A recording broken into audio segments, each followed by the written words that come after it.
Hi everyone, my name is Hannah Anderson and my presentation is called Following the Prophet West. I am going to be touching on Unit 12, which is the martyrdom, succession, and the Western Exodus. And I mainly want to focus on the doctrine of following the prophet, which is core doctrine because that has always been doctrine ever since Jesus Christ was on the earth, since he's the Son of God.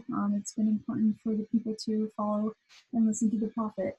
And so some of the people that I'm going to be talking about are prophets of old and prophets that we currently have and members of the Quorum of the 12. And I'm also going to be talking about the pioneers as well as current church members. And then I have a little picture of Pioneer Trek there that you can see.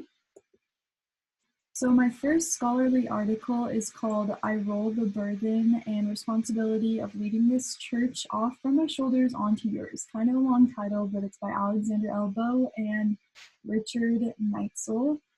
And it talks about in this article how the apostles with Joseph Smith had a lot of secret meetings, and a lot of those happened before his death. I thought this quote was interesting because it talks about how just 3 months prior to Joseph Smith's death, he was talking about how he needed to pass along the priesthood and the keys and the authority of the church in order to save the church. And I just thought that it kind of showed that maybe he was receiving revelation that his time on earth might have been coming to an end soon. And the second scholarly article I chose is the 14 Fundamentals in Following the Prophet by Ezra Taft Benson, and these have a lot of applications to the pioneers as well as now, which I think is interesting. And there's just a few quotes from it that I felt like were related to the pioneers as well as today. I think the main one I wanted to focus on was that the prophet tells us what we need to know, not always what we want to know. And I think that for the pioneers, a lot of them probably didn't want to move very far away from home and have no idea where they were going to settle or if they were going to survive. But the ones who did made it to Salt Lake, and they were able to have a stronger testimony because of that.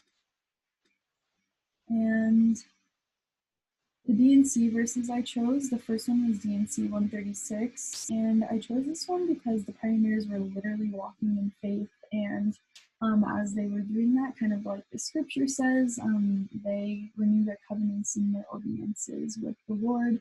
And then I chose D&C 21 because it talks about giving heed to the prophet, listening to his words, and that the prophet will tell us things we need to know as soon as he receives those things.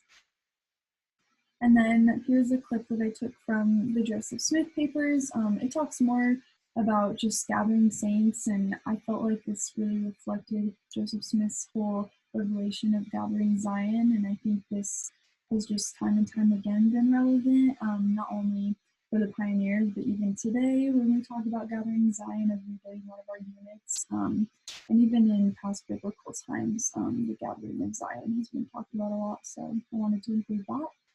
The key concepts that I wanted you guys to know was that the prophet is called of God and that we should take heed to his word.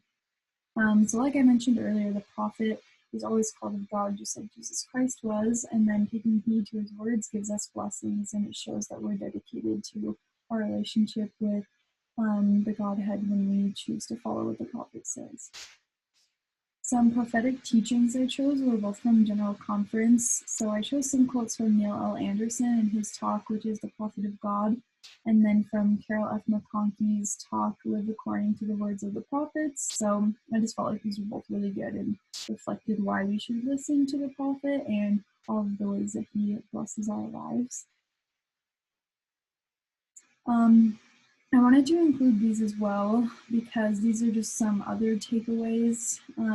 For instance, the Salt Lake City Temple, or just the fact that the church is now headquartered in Salt Lake, is a good thing because there's so many opportunities that we have here in Salt Lake and living here. And then obviously President Nelson, we get to listen to prophets every year, and the fact that we still have a prophet on earth today, just like we did when Jesus Christ was around, is super awesome.